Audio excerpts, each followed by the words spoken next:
Picture this scene. It's the NA LCS Spring Final for 2017.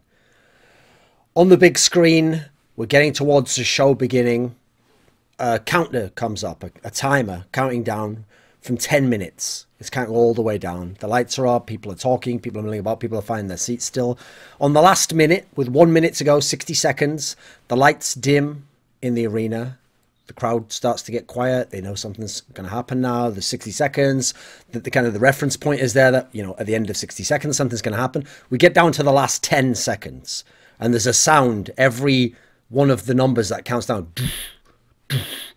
9, 8, 7. If you remember in the WWE in the early 2000s, that when the Chris Jericho came into the WWE and he had the Y2J and that countdown, that iconic countdown with a similar effect here.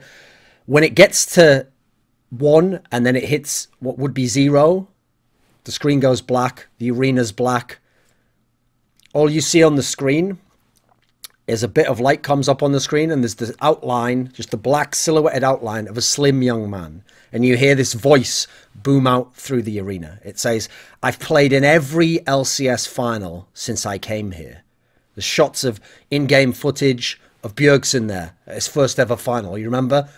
It was season 4, spring. They lost to Cloud9 famously. Next up, he says, you hear the voice, "To become a champion, you have to come through me." You have slow-mo shots. Cloud9 lifting the trophy initially. Then you have Cloud9 players losing. Then you have CLG managing to win. The confetti raining down. "Tonight, I'll win my 5th LCS crown." Fast cut shots of Bjergsen lifting the trophy. All the different ones. There's a reason why they call me the king. Fast cut, wild kills, 1v1 outplays, high intensity, up-tempo music blaring, perhaps electronic. We know that's the kind of vibe people like there. It cuts and there's just Bjergsen written on the screen in huge letters and some kind of, you know, polished looking font. A spotlight locks down suddenly onto the stage where there's a silhouetted figure standing there. The lights come up, it's Bjergsen. He walks forwards, he places the trophy onto the podium, and we go into the normal broadcast. We have the analysis desk, they introduce you to the show, they do all this. Now you can see how what I just described there is not particularly expensive. It doesn't take a lot of time.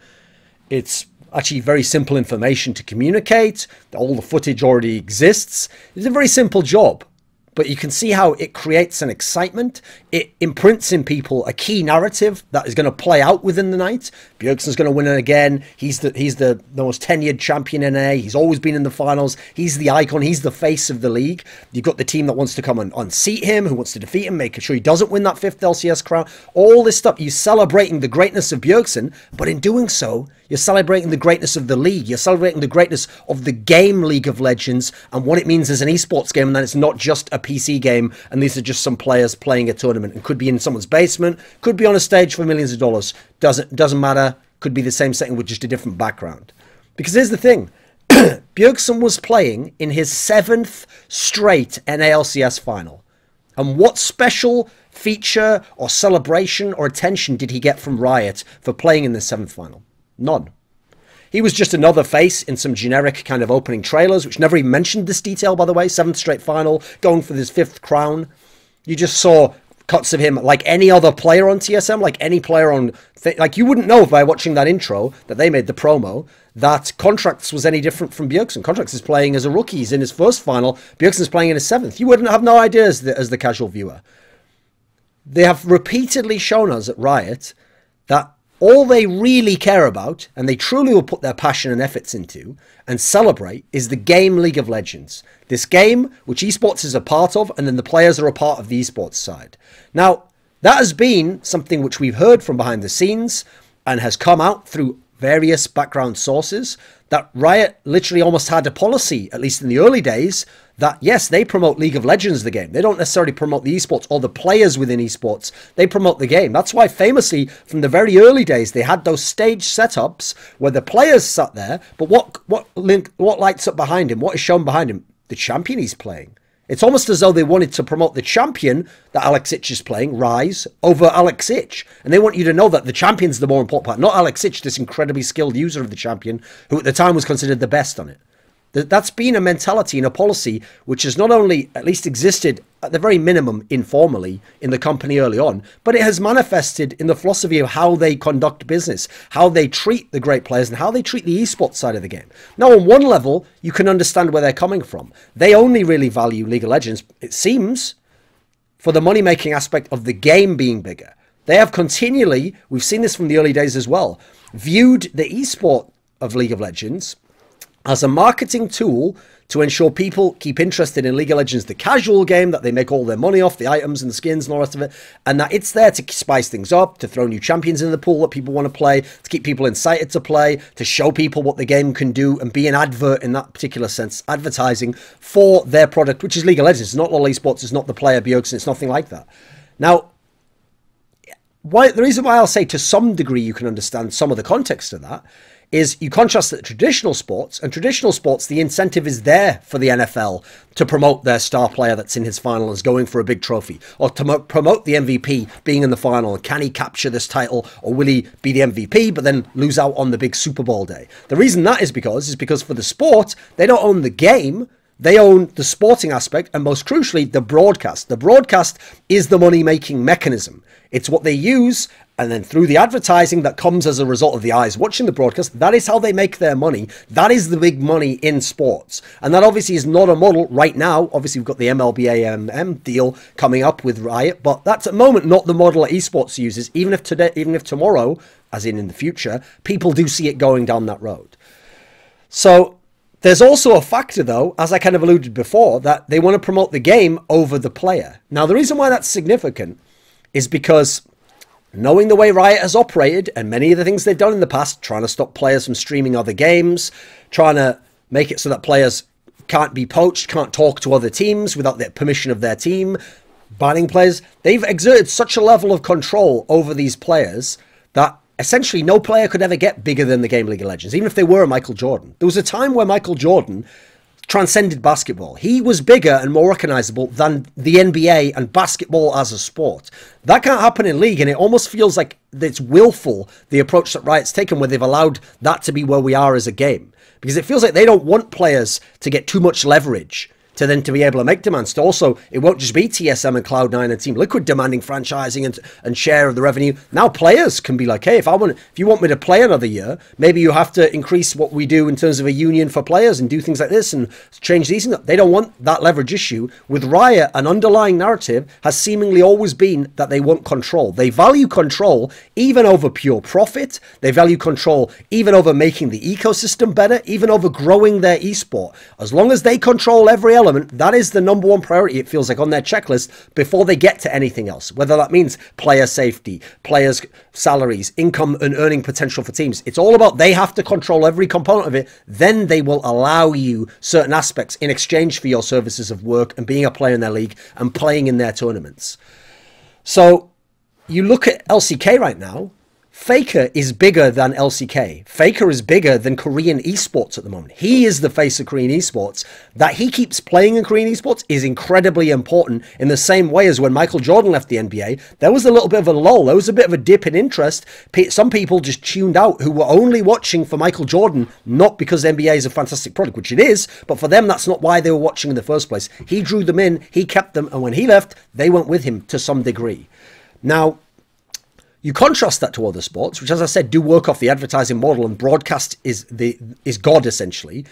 It's entirely different. If Peyton Manning is in the final, they're going to absolutely treat the way they promote that final, the Super Bowl. They're going to have all these highlight packages. They're going to celebrate if he wins. They're going to understand that this is a guy who's a face of the league. Likewise, Tom Brady, etc. All those times in the Super Bowl with the Patriots, so many times winning, so many exciting games. They're going to hype the fuck out of that. You go over the NBA, if LeBron James or Kobe Bryant are there, again, this is going to be the whole central storyline of the final. Then the other elements of who the other teams are and who the other players are, and the fact it's the finals and there's the history of the finals. Yes, that's all there at present as well, but the big marquee name is there, and that's part of what's drawing people in. I mean, anyone who thinks that the NBA didn't die a little inside when the Celtics or the Orlando Magic made it in 2009, 2010, hasn't thought about this aspect of the business, because they wanted LeBron James's Cavaliers to make it to the final and play Kobe Bryant's Lakers and have that matchup, that passing of the torch kind of battle, so that they could get the insane ratings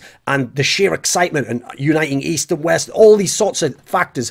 They would have loved that to go down, and that would be what the heavy storyline they would have promoted in that kind of a setting. You go and look at LCK, you go and look at OGN, you go look at OGN and Korean esports, and it's throughout their history, this kind of celebration and this focus on the players, and the fact that a brilliant player does things with the champion, with the game, with the units, that is bigger than the game itself, and we celebrate their greatness, not just the game and the fact that they happen to play it.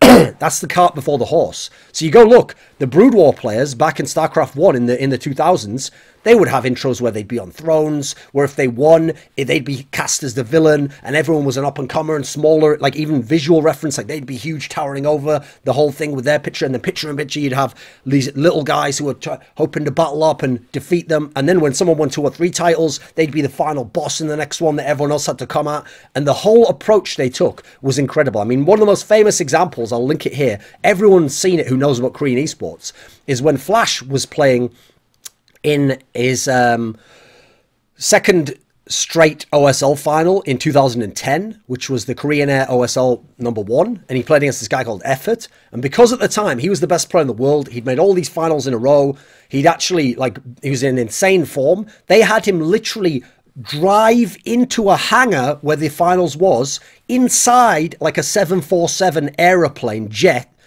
aeroplane, whatever, I don't know what the fuck the difference is in airplanes, drive in and walk down like a massive thing, and then they had his opponent like lowered down on a ramp, almost like the old Pride intros, but as though he was almost like the sacrificial lamb, and look at the scale of it, and the sheer spectacle of it was incredible, and they absolutely celebrated that they were witnessing greatness in Flash, and the scale of the accomplishment he'd had, and what would have to happen in this battle, and just the theatricality of it was incredible, and really set the stage that this is something special that's happening right now. Likewise, you've seen with Faker in these more recent events. Even at LCK, they did a very low-key one. They had him in a seat as if it was like a throne, and then they had the other players standing aside, and it was to put together this narrative that even if you hadn't watched it, even if you didn't get to the analyst desk yet, where they're going to tell you how many times Faker's been there, and that he's the one expected to win, that he's won something, before you get to that, it's all set. It's all in place. They've celebrated it. It's not up to the analyst staff to celebrate it. It's not up to other people. The company, the people behind this event want you to know this is a special player, this is a special moment, and this is what this all means. This is something more than just a game and just playing a match here.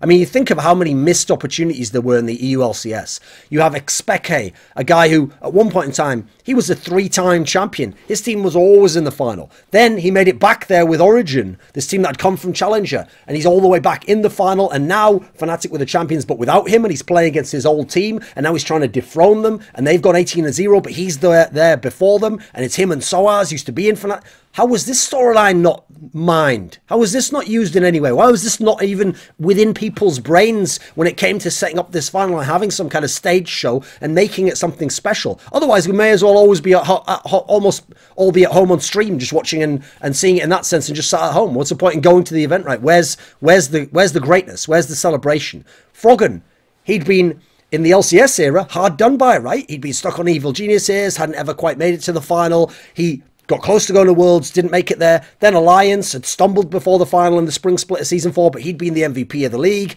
Now, finally, in the summer, they had a dominant run. He's made it to the final. One of your greatest players in European history has returned to the final. It's his time to win. We're going to make it like when Peyton Manning went there in 2013 or 2009 or whatever. This is another chance to win a big title. This is going to be so much. No, we didn't get any of that. It was just Alliance, and here's Fnatic. Let's play the games. Cool, you win. Here's a trophy. Bye. See you next year. Brilliant. Alex Ich. Remember that top 4 streak they had in Gambit up until the last Gambit split with that lineup? They always were top 4 in LCS. Obviously, they went to the first LCS finals. Was this celebrated? Was this an epic aspect to you that fans understood? It was never mentioned almost. It was only analysts and commentators who mentioned this stuff. LCS finals should be something extra than just the LCS semi-final or a regular season match. Yellow Star played in all those EU LCS finals. He even took a bunch of rookies when all his superstars left him, and he took them to the LCS finals as well. Was this in any way given special attention, focused upon, emphasized, shown to be as a narrative bigger than the fact it's even the EU LCS finals. You can have an EU LCS finals that is just okay, like this one that they just had now. All right, yeah, cool. G2's big champions, didn't really play that up. UOL did well to get there. They played, they lost, G2 won. Cool, see you all next year. Again, where's the special nature of it? And especially if you have a moment like this, with a Bjergsen, with a G2, with real history attached to it, where this means something for their legacy, you better play up to that. You better put in your effort to show people that's something special. Now, Riot's approach of promoting the game over the players, that's their choice. But for my money, it devalues the history of League of Legends as an esport. I mean, I care about this topic quite intensely, as you can see. I've actually, myself, for free, contributed my work to a number of events in order to make their event bigger in this kind of a sense. So I helped script some intros for when players walk out onto the stage at some big CSGO events. There's a couple of key instances and where they had someone else narrate them. So in one of them, at DreamHack Malmö, it was in April of last year, 2016, all these different teams, I'd scripted it out, and they hired one of those movie voice trailer guys, and he read it all out, and obviously it sounded fantastic, read out by him. I'll give you an example of one. Go watch it here. It's of when Natus Vincere at the time were top 2 team in the world. They were expected to win this tournament. They'd just come off a finals loss at the major. They were one of the dominant teams, and I outlined like their style of play and what it means for them to seek victory and some of the firepower in the lineup, and it sounds incredible. Another one, it's up here. Your old mate Joe Miller. Remember the guy Joe Miller used to cast the EU LCS and some of the world's, one of the most famous League of Legends voices, right? Well, he started in CS and he works for ESL now. So I did one about Virtus.Pro, this incredibly historic, longest lineup that's stayed together in CSGO, an amazing team who always plays a kind of like a high-octane game that's incredibly exciting and takes a lot of grit and balls, and they have so much heart as a team. And I kind of put all this into that intro, and I showed that to beat them is to combat this almost berserker madness, and I have to fight against them. And so it's up there. It's the Virtus.Pro intro for the major, ESL 1 Cologne, that they played when they came out on stage. I care about this stuff because it's not just a fun show for me. It's not just a minor thing to have a big final and to only have a couple of these in someone's career and then not celebrate it. But that's because I have that vision of esports. That's because I think esports can be that, and I'm willing to reach out and grasp for that and put in the efforts to make it happen. Does Riot think that esports can be that? Do they care if it is? Are they willing to put in any effort, no matter how minor, to celebrate the greatness of Bjergsen and of the other LCS greats and of their game as an esport, not just as a game?